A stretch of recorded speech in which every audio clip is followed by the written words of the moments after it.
our month-long celebration of 18th anniversary Lighthouse Bible Baptist Church Taguig.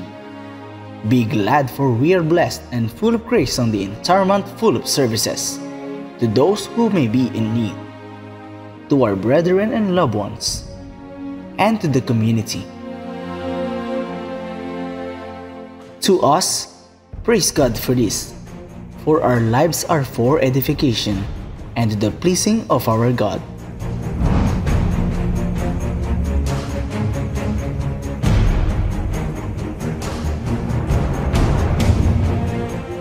Ginawa tayong vessels of mercy.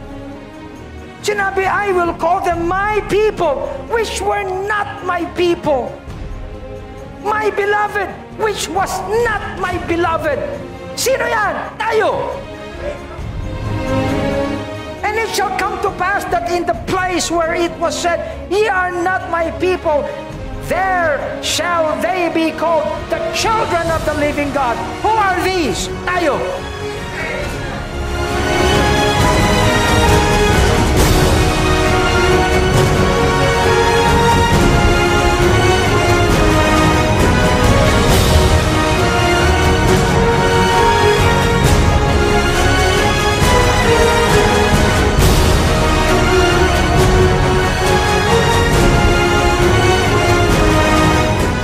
What I see tonight na maaaring gawin ng mga churches, kapuspusan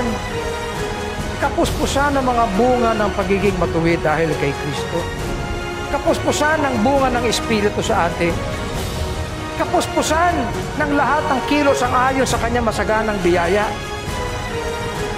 tungo sa kanyang kalugur at luwalhati. Why? Because we have been a chosen generation, a royal priesthood, a holy nation, a peculiar people. Hindi ba matagal na nating ine-expose ang mga salitang yan? Upang tayo ay magpahayag sa lahat ng praises, kapurihan ng ating Panginoon na siyang tumawag sa atin. Tinawag tayo upang magbigay kaluguran sa Kanya at tuwalhati.